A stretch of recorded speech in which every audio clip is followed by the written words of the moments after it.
Before we begin, a quick favor. If you've been enjoying the podcast, would you consider leaving a review? It really helps others find this space and join us on their own healing journey and self-discovery. Thank you so much.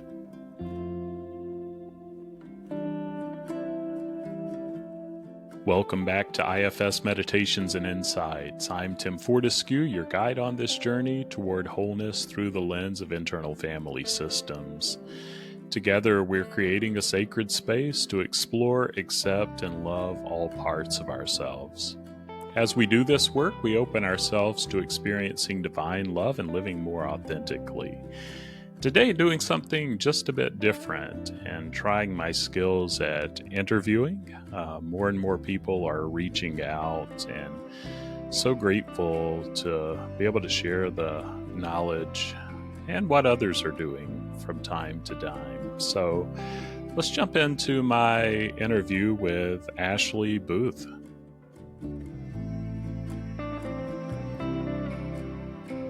Well, today, Ashley Booth is joining me. Ashley's a psychotherapist, a researcher, community builder, and now author of Quieting the Storm Within, a book that we'll talk about. It's just beautifully illustrated, and she's the illustrator too. And just a good introduction to internal family systems. And the book is designed to make parts work accessible for everyone and immediately useful for therapists and practitioners. And so, yeah, Ashley, I'm so glad that you're here. Thank you. It's great to be here. Yeah. So Ashley, so glad that you're here. And for listeners new to you, just wonder if you could share just a bit about your background and what drew you into this IFS and healing work. Yeah, it's quite a tale. So I might have to go back quite a bit further. Take your time. Yeah. So I was an oceanographer and marine biologist for about 9 years, doing research at Stanford and UCLA, and was deeply passionate about the oceans and our climate, and yet at the same time, it's a lot to be studying that stuff because you get into it because you feel so passionately about animals and the oceans and everything that's involved in that. And basically, what you're doing is just documenting the decline, and so it's pretty rough. Concurrently, at that time, I started going to Burning Man and having an experience of community and hope and creativity that felt so invigorating to me. And I, have since gone to Burning Man, I think 14 times. And it really changed the course of my life. And so during those times at Burning Man, I was introduced to psychedelics, which were not what I was expecting. I came from, didn't come from any drug use growing up, and just was blown away by the beauty and the wonderment that can come from using these types of things in the right environment with the right, with a conducive environment. So that started shifting my perspective, around in kind of bigger picture thinking. And from there started getting into more intentional psychedelic use and had some really pivotal moments using psychedelics that connected me to a deeper sense of myself, and something much more spiritual and divine. And it was, the most important experience of my life. And so I was so moved by it that I felt like I'm not going to be able to help the oceans and the animals and the rainforests and everything else until we heal people. And it felt like these tools were, these psychedelics were tools to help people heal, to help people connect to something bigger than themselves. And that that healing was not just, it was sort of beyond trauma or disconnection or any of the kind of mental health conditions that we've labeled, but more a disconnection from ourself and spirit in a way that I had never, conceptualized before. I was an atheist most of my life until I started having these experiences and was so moved. And so that shifted everything for me. And so a few years after having that pivotal moment, I started a psychedelic society in Los Angeles and started working towards community building and community education around psychedelic use. And through that, got connected up to people that were doing research around psychedelics. And so the group that I got connected to was MAPS, the Multidisciplinary Association for Psychedelic Studies, which was sort of the first group that has been bringing, and many people might have noted or been heard of them because they were the ones that tried to bring MDMA-assisted psychotherapy for the treatment of PTSD through the FDA system. And so I got involved in that clinical trial with my research background and completely switched gears.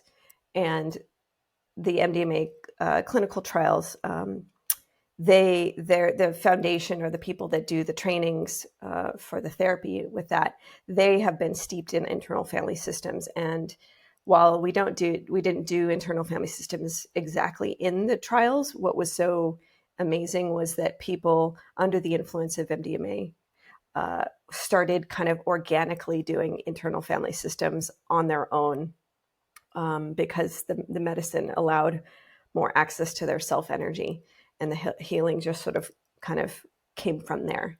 So during that time, I was encouraged to go back to school. And so I got a second master's degree. So I had one in marine science before, and then now have one in social work, and have since become a licensed clinical social worker and have been continuing to do research and trainings and psychedelic therapy, predominantly with ketamine. And, but internal family systems has been this beautiful, intuitive piece that came through this work. And now is sort of the foundation of my practice and my life in many ways, because it was so coherent with the experience of something deeper inside of myself that I had in those pivotal moments. So that's a long-winded way of answering your question. Well, it's kind of, I mean, it's fascinating. There's a lot going on there, and it takes time. And I'm curious, first of all, I did want to say, so I'm in rural Wisconsin, and we're in a Norwegian town, and we're about to have Burning Troll, which is modeled Wonderful. after Burning Man. Here, people gather out at a farm and they make this big troll because I guess that's what Amazing. trolls are in Norway. But yeah, I never experienced Burning Man when I was out west, but I've heard good things. And Yeah. yeah, maybe I'll experience Burning Troll sometime. I highly encourage you. That's great. That's great. Well, I'm curious too. I mean, your story is fascinating, and a lot. I mean, the path that you've taken, and what are there common threads or a common Yeah. thread with that? Yeah. Yeah. I think, I've always been a person that has been extremely curious. And, I think deep down in my core, have a childlike sense of wonder that I cherish deeply. And so, you know, just being in awe of nature, right? And then, then seeing how psychedelics can be this piece that brings back a sense of awe, and how internal family systems weaves into that is us being able to be curious about what's blocking us from being in that deeper sense of connection. And so, yeah, I think that it's one of my kind of core principles. So I Yeah. think that's the through line there. But just a lot of care and passion for the natural world. Yeah. So, and I love the playfulness too, and the childlikeness. So, Yeah. yeah, and Yeah. bringing that into IFS for sure. Just one more question, then I want to get into your book and talk more Sure. about that. But how has, and we had Heather Smith on the podcast. I'm Yeah. still new to this interview thing, but was so grateful to talk about psychedelics with Yeah. Heather. And how is that kind of the work with the map study, psychedelics. How is that, or how does that influence how you do like your IFS lens? Yeah. Well, one of the things that one of my colleagues told me really early on about IFS, that when I was just getting into it, he's like, when you get deep into IFS, it's quite shamanic. And now that I'm kind of into that now, I really see what he's saying, especially when you think about consider Bob Faulkner's work on, unattached burdens and that kind of thing. And so we're dipping into a different world, and a world that is in this sort of visionary realm. And whether you're doing it with IFS and allowing clients to be curious about their internal world that way, or that psychedelics are kind of opening the doors of perception, there's just sort of a more openness to how weird and bizarre it can be, I guess, without shutting it down. And then also because I've had experiences of deep, deep, deep self energy, to the kind of self energy that expands into the divine, right? That Atman and Brahman kind of are reflective of one another. And so that is the bigger context in which I hold all the work that I do, and not that I'm have any agenda to push anyone towards anything, but I'm making spaces for people to discover what's true inside of them. And so I think this psychedelics offer this bigger, deeper, profound perspective that can create this, it's just a bigger container and a different perspective to be able to hold the work. And I guess I'll stop there.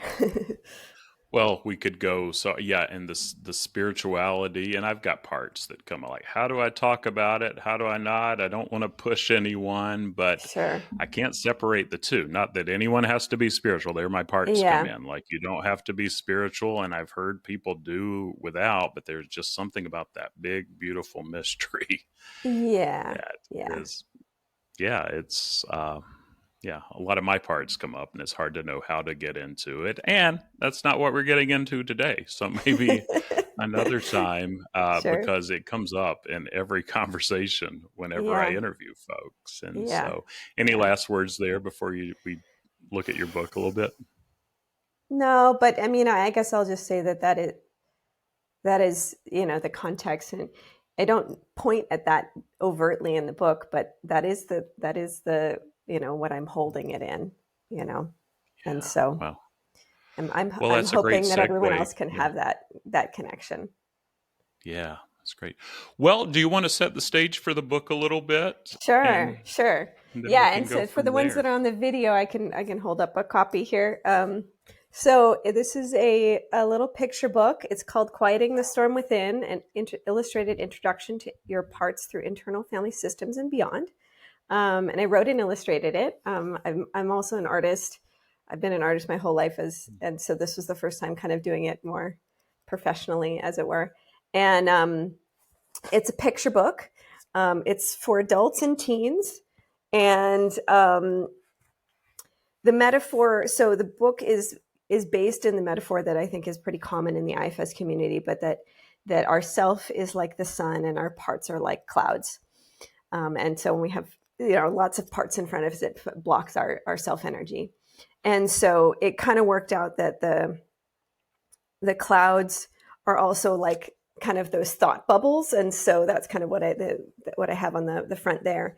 And so I'll use that kind of weather metaphor throughout the book a little to talk about what are parts, what are they trying to do for us, and then introduce the concept of self. And it felt really important to me to really meet people where they were at. This book was born out of my own need as a psychotherapist, trying to introduce clients to internal family systems. And at the time, no bad parts hadn't come out yet. And so there weren't a lot of like easy introductions to IFS, and there was a few picture books, but either they started with the concept of the self, which I just felt like was too big of a jump for most people, or they were very simplistic. So while this book is a picture book and there's very little text, I really was trying to pull in quite a bit of nuance into the book to teach people about the model in various aspects of it, so that with the idea was to be able to give the book to clients as they're coming into therapy, to be able to read something that took 20 to 30 minutes to read, and had lots of pictures. So it was really, for people that don't typically like to read, it would be still appealing and accessible.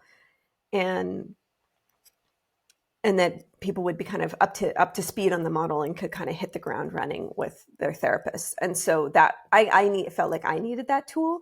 And so I didn't see it out there, so I created it. And so it just came out last March, and it's had a really overwhelmingly good review from everybody. And I'm excited to be going to the IFS conference just in a few weeks now, and hopefully get to meet you there and share the book with people. And so that's kind of a general overview.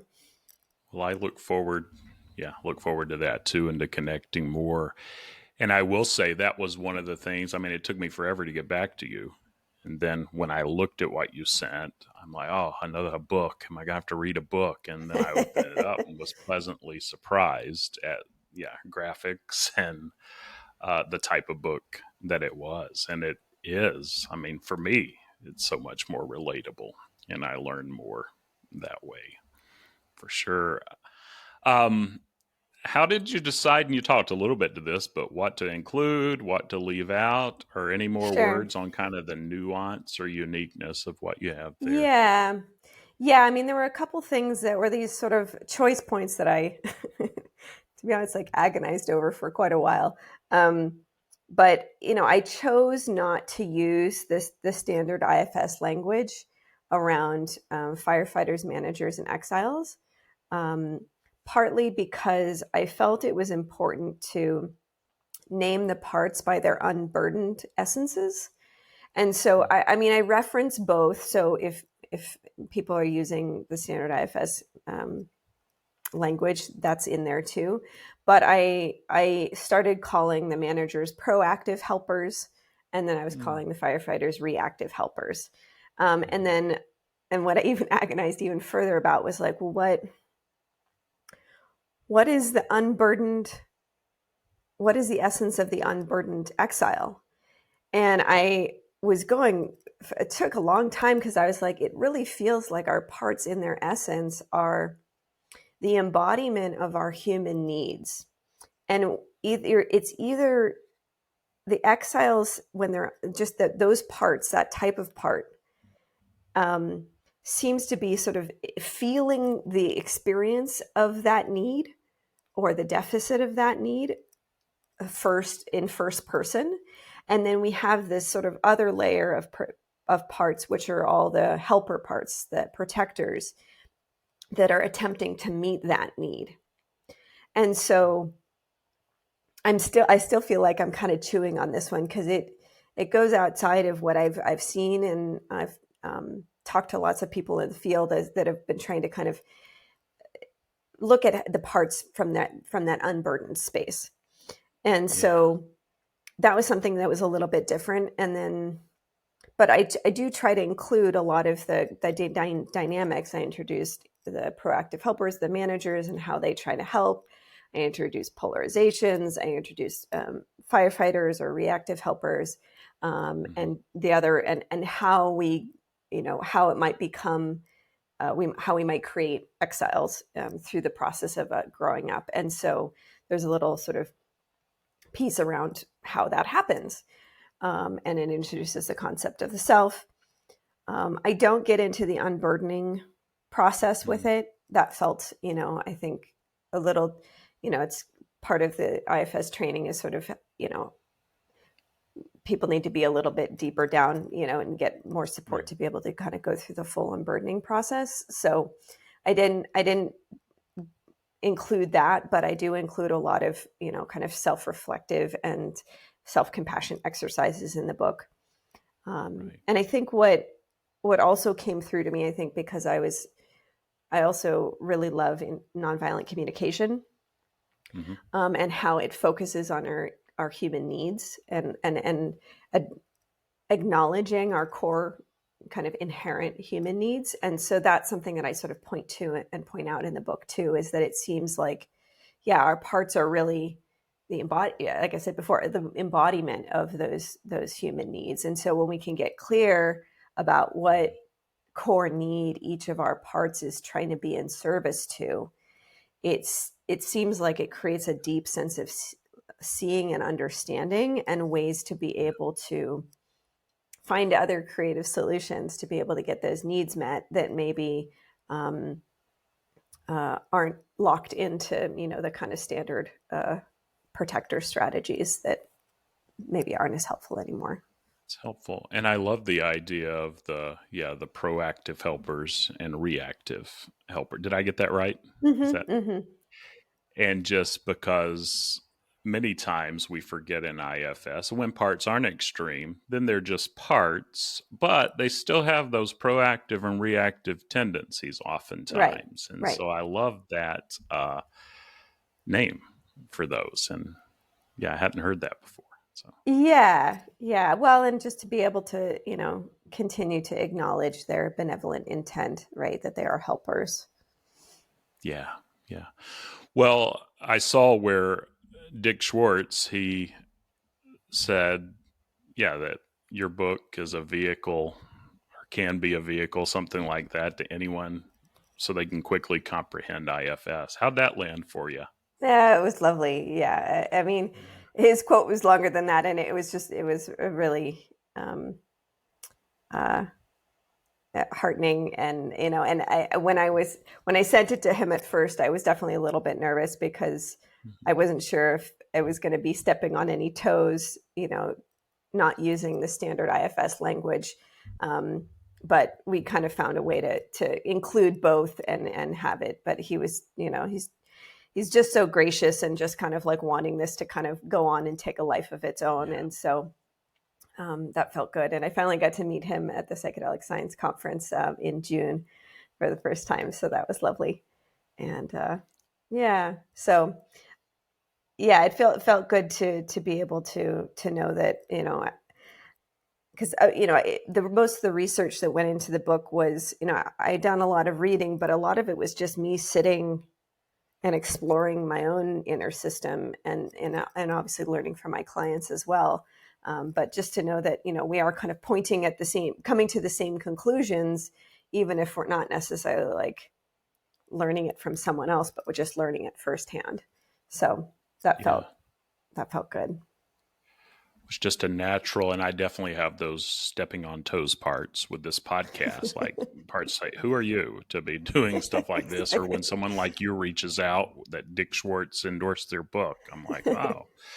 But it does just kind of flow, and we, at least what I'm finding, and still open to something else, but we same conclusions that we're getting to Yeah. or toward, and that's what I love about this IFS connection for sure.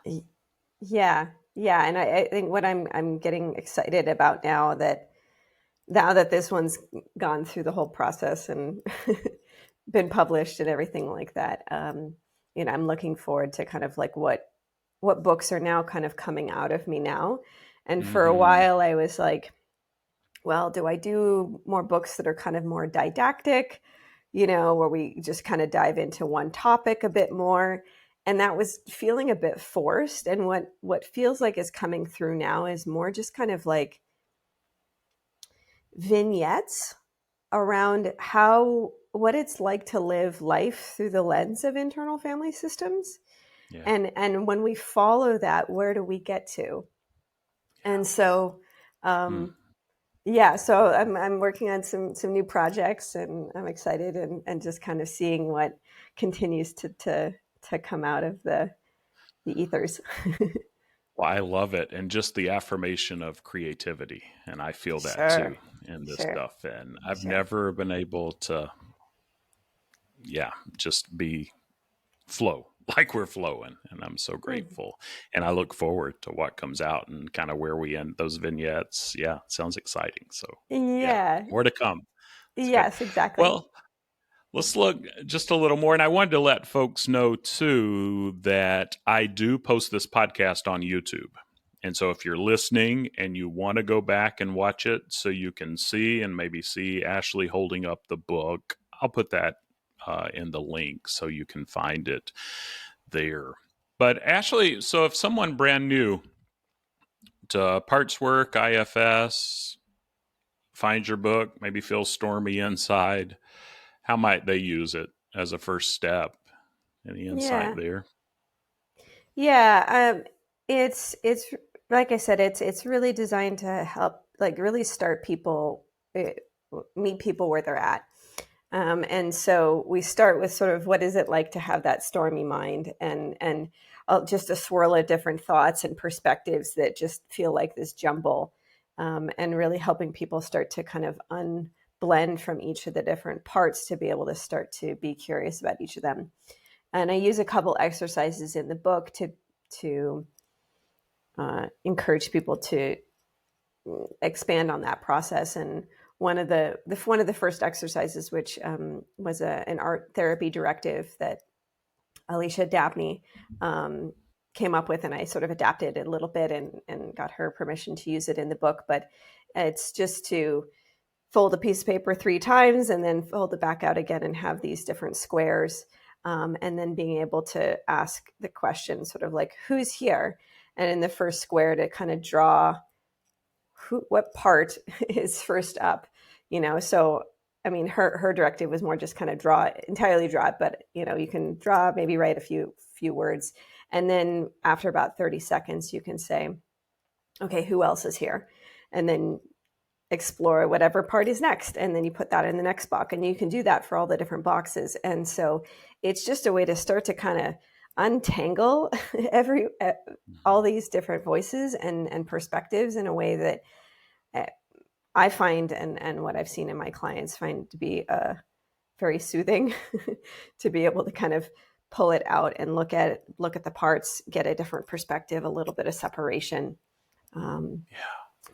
and it And just just giving a way to reduces the start. clutter. Yeah, Yeah. yeah, So that it can unfold, and it does. Yeah. yeah. Such a beautiful, yeah, for sure. Good. Anything else there? I cut you off, but No, no, no. I think it's. No, I think that's it for now. okay. Well, if more comes, what would you say to folks who may have protectors up that are suspicious about even going inside or exploring a Mm-hmm. new resource or Mm-hmm. Mm-hmm. any insight Mm-hmm. there? Yeah. I mean, we'll always kind of come back to curiosity, right? What might be in what part of us might be feeling a little bit threatened, and why? What need is that trying to help us with, right? And so I encourage people to just kind of take it slow and um, get curious about what it is that they're. A lot of the work that I do as well is around clarifying what people's values are. And so when we can be clear about what those values are, and for many clients or many people that are interested in this work, it's growth and more internal harmony. And Mhm. so when we can be clear about that, then we can start to look for resources that might be helpful for us to be able to embody and live our values more. So that Yeah, might be a way to think about it. love it, love it. Well, anything else just on the more average, not devaluing average people, but non IFS practitioners and clients who may be using the work, and then we can is there anything there, and then we can look at maybe how practitioners can Sure. use this as a resource. Yeah, I think it's just that this book is it's accessible to so many people, and so I have a lot of people. The little problem that I have had is because it is a picture book. Sometimes they're like, "Oh, I gave it to my 7-year-old," and I was like, "Ah, that might be a little bit young." Yeah. So I encourage parents to review the book, because there is a mention of suicidal ideation in the book, and how that can be a part of people's Hmm. systems. Um, and so there might be some more adult, that there's kind of that one thing. So if you just read through the book before you hand it to your kids. But for teens, I find that, it's been very accessible to parents. And I've had clients that have left it out, and their teenage kid picked it up and was like, oh my God, this is so me, and felt very related to it. So that felt good, that I'm reaching a lot of different kinds of audiences that it's resonating with. Yeah, it's great. Well, what about for therapists, practitioners? I know sometimes less is more, sometimes people want more. How do you balance that? And how would you recommend therapists and practitioners? Would you recommend, sounds like you would, but weaving Hmm. this into client work? Yeah. Yeah. So, I mean, I'll just sort of share the way that I use it. So, when I have someone that's coming in that is wanting to do IFS work, I say, I've written this book and it takes about 20 minutes to read. I'll send you a digital copy of it. So, or I mean, I can give out a free copy because it's my book, but clients can, therapists can recommend, because they can download a Kindle version of the book, like, and have it instantly and read through it, and or they can buy a hard copy depending on what they like. But um, yeah, being able to give it to clients as they're coming in, and then you have immediately right out the gate a shared vocabulary, and then at the end of the book, and what I recommend to clients too, if they're like really interested in learning more, then I will recommend No Bad Parts, for ones that want to seep themselves a little bit more in it. Mm-hmm. But I find that most of the people that read the book, that jumping to that next, I would say only like maybe 1 in 10 will want to dive deeper into the work, in that kind of way. But people want to be able to get to the state of harmony and healing faster, and so they've got a lot of eager parts, and so if we can get them up to speed faster, um, it can be But it can help them satisfying. break it down. And yeah, and you can kind of give it to them. And if they want more or have questions, Yeah, then you exactly. can go deeper with it. Yeah. Yeah. And we'll go through the exercises and how they, what came up for them as they were reading it. Um, and, and then we continue to use some of the exercises throughout the therapy. I've also created a whole bunch of different worksheets, which are available on the book website, that I give to Okay. clients too, that are kind of like, how to look at how to make a worksheet around each of your different parts, how to make kind of set up dialogues between you and your parts, and a lot of other things. So those are all freely available on the website. What is then, we'll do this at the end too, but while Sure. you're mentioning it, I mean, Sure. feel free to throw out any websites, resources Sure. there. Sure. Where Sure. would people find that? Yeah. So the book website is ifsandbeyond.com. And Okay. then also, if you're on Instagram or TikTok, it's the same, IFS and beyond.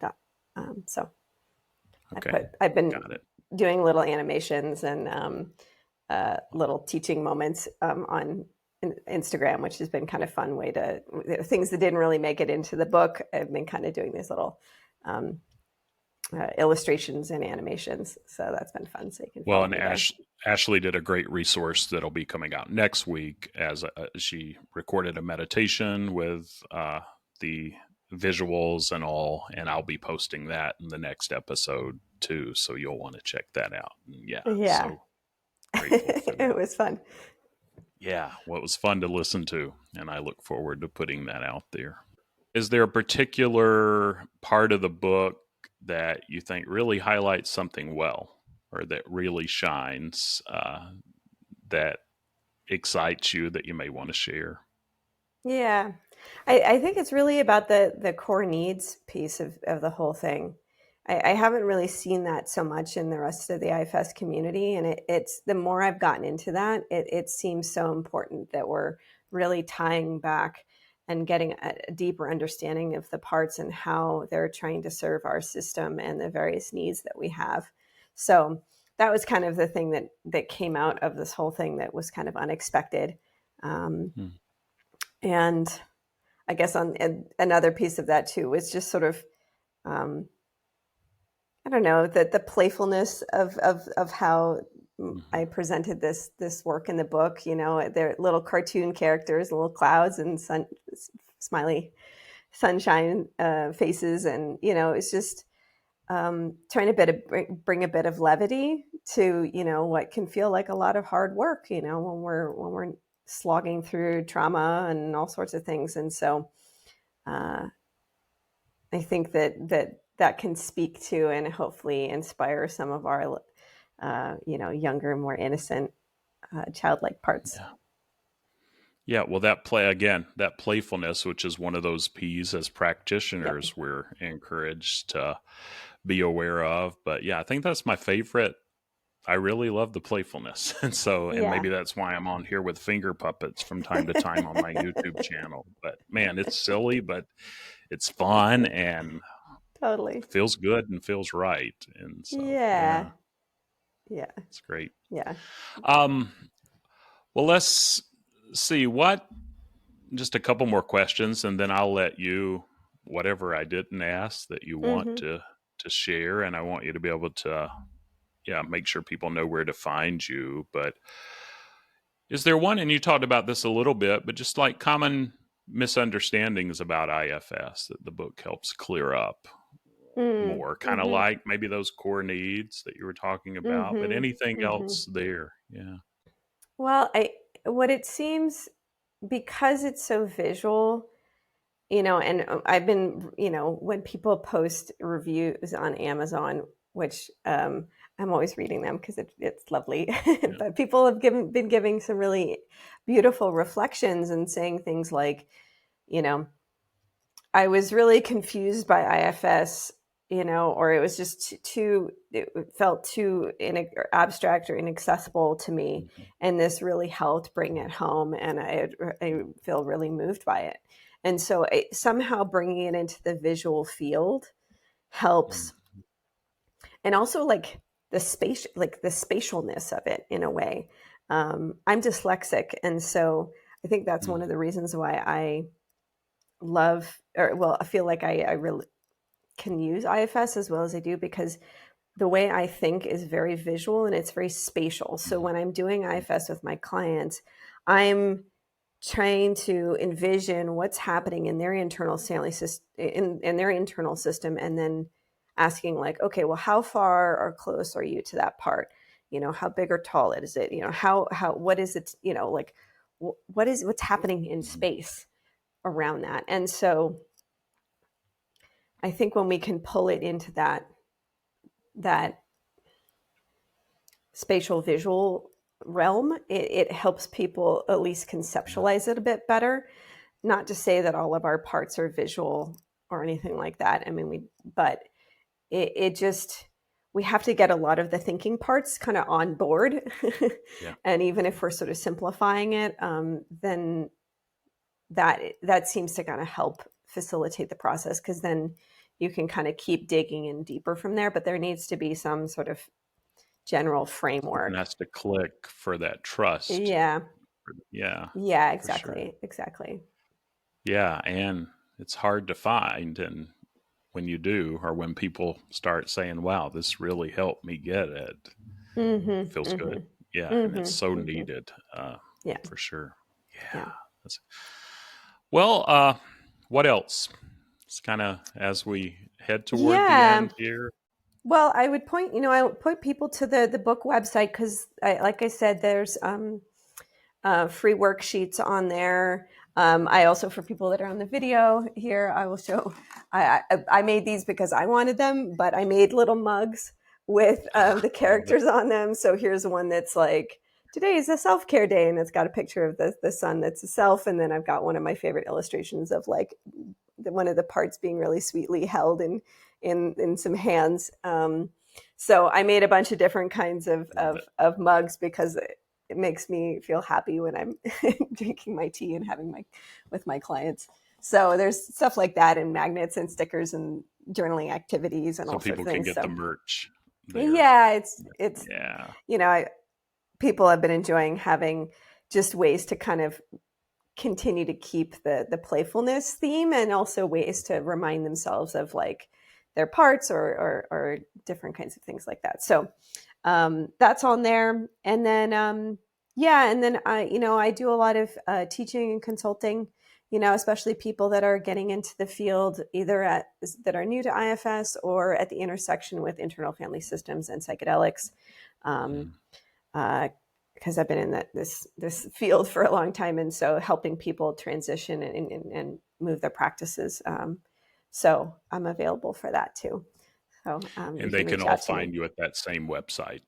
Yeah. So the website is IFS and Beyond, and if you want more of the consulting or to get a hold of me personally, my therapy website is ashleybooth.net.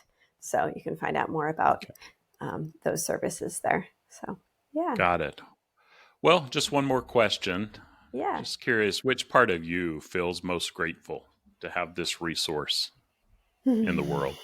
I think it's those younger, playful parts that are inside that just like to bring creativity and wonderment to the world.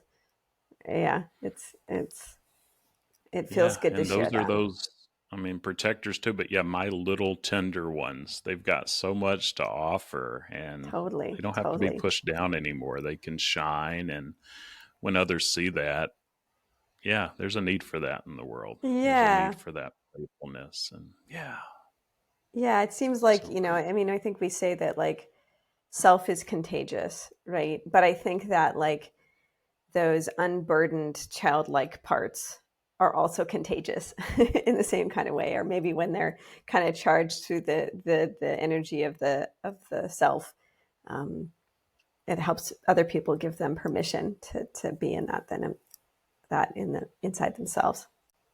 Yeah, and man, the world's looking for that, and we need it. Yeah, and not that we all have to be like everyone, but I'm surprised, much like when you get the reviews of your book, like, wow, people are looking for this authenticity and where they can be real and be playful. Yeah. Well, thank you, Ashley. Does that feel complete? Yeah. Well, I want to thank you for just being here, for reaching out and putting up with my lagging and responding, and just for your wisdom. And just to everyone listening, just hope this conversation can remind us all that, maybe cliche, but we can keep saying it. There are no bad parts, only our parts.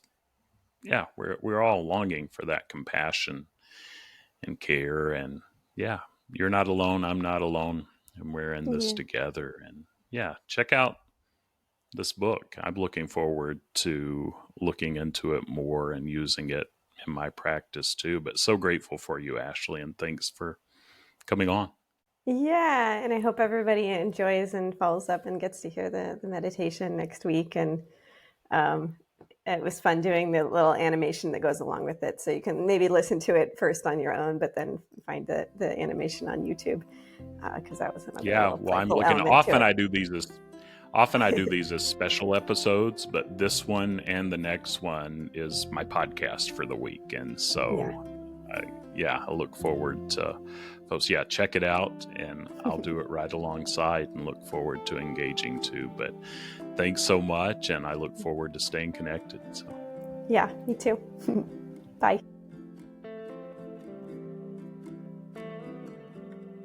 That wraps up another episode of IFS Meditations and Insights. If you found value in today's session, please follow, subscribe, and share with others who might benefit. Your positive review helps more people discover this healing work. For more IFS meditations and resources, visit exploreifs.com. And until our next session, be gentle with yourself.